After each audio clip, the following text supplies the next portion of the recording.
Tim with allworld.com right here, and I'm talking about tips for living in Costa Rica on a shoestring budget. I lived in Costa Rica for many, many years. I did not live on a budget, but I'm sharing with you how you can do that. I had good times and bad, mostly good, but today I'm going to cover how you can do it. So if you're on a limited budget and you want to move to Costa Rica and live there permanently, here's how you do it. Everything seems more expensive than I expected, and trust me, I went there and I lived through it. I even made a video on living in Costa Rica, so please subscribe and check that out. It's on the channel. The plummeting exchange rate makes stretching your meager funds that much harder. So today, I'm going to talk about how to get by in Costa Rica on a shoestring budget. These tips you can apply to your daily life, incorporate some of them, all of them, whatever you choose, but these are just general tips that I went through and lived through, so I take this with real experience here. As I said many times, I've been there, I've done that, I could write a book about it, and I like to enjoy everything that Costa Rica offered while also possessing a checking account that had some money in it. And you want to have some money in your checking account, let's just be honest. It can be done. It can be done. Just learn from the do's and don'ts that I'm going to outline right now and make the possibility of living in Costa Rica on the cheap an actual reality. These are tried and tested points. They're all facts. You can ask anyone. If you disagree, comment below. I love banter. Here are my tips for living in Costa Rica on a budget. Number one, most importantly, learn enough Spanish to understand and communicate. When you show that you can speak the language decently, the chance of being taken advantage of financially is much, much less. Everything from taxi drivers to furniture salespeople to people who come to your house for service requests. If you don't understand them, and more importantly, be able to barter and get back to them and counterpart them, you're going to get raped. You need to be able to understand them to get the best deals and save money on just basic things that happen every single day in life. Second, look for housing options in Tico barrios or small rural towns. Yes, you may have to get used to some things like no air conditioning, barking dogs, and even loud motorcycles without mufflers, but hey, you're on a limited budget and you want to do this and you want to be in the land of Pura Vida. This is the true Central American experience, and it will season you very, very quickly. You'll become a loco when you go through that. Everything becomes easy in life after you've lived in the ghetto. I did it. I've been there. I've done that.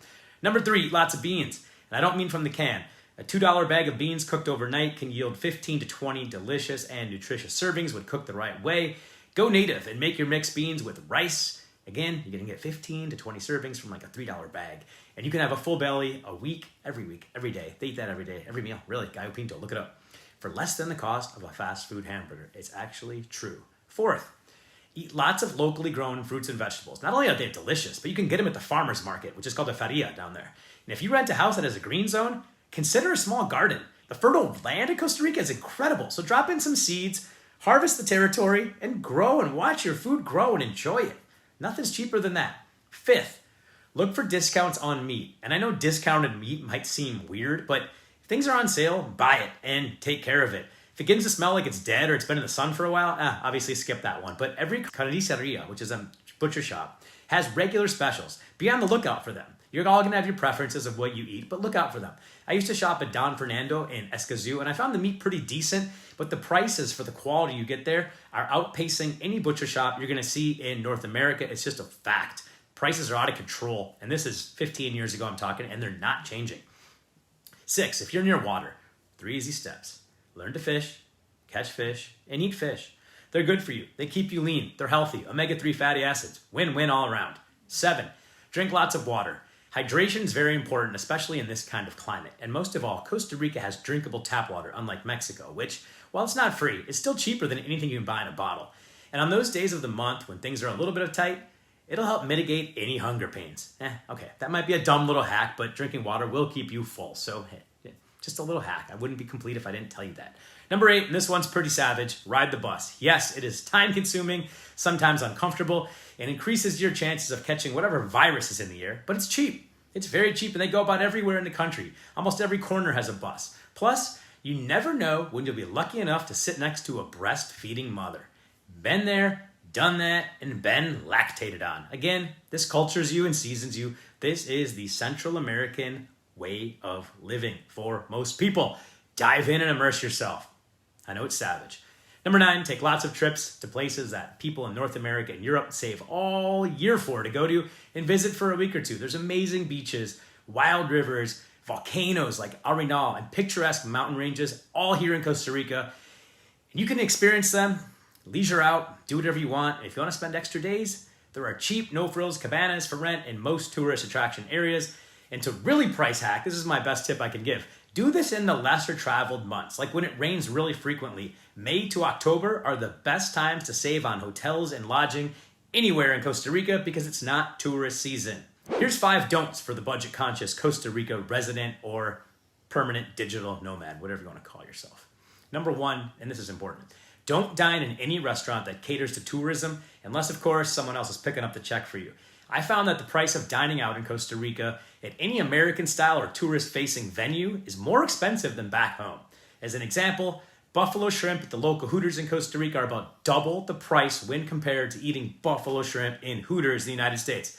P.F. Chang's, Capital Grille, all those franchises set up in Costa Rica operate the same way.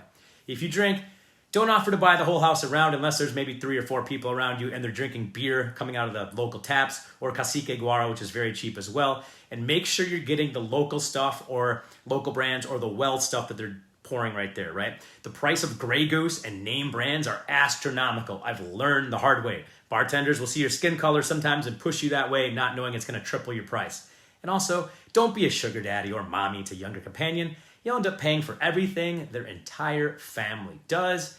Period. End of story. You're supposed to provide.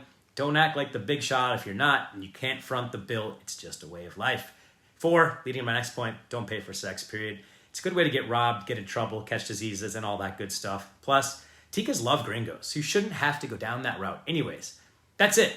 I know some of these are really extreme, savage, as I said earlier, but if you pick and choose your battles from this list and cut down your costs, you can live in Costa Rica on the cheap and experience all the beauty that exists in Costa Rica without running yourself into serious debt. I lived there for many years. I chose to do some of these things. I chose not to do some of these things. But hey, we've all got our vices and the things we do and the things we don't do. Live in Costa Rica on a budget or don't. This is a list of things that can help you do it on the cheap. I'm Tim. I lived in Costa Rica for many, many years. I do not currently, but I visit all the time. I'm with allworld.com. We offer travel advice so you can live like a local. Please subscribe and follow along, and I'll catch you in the next video.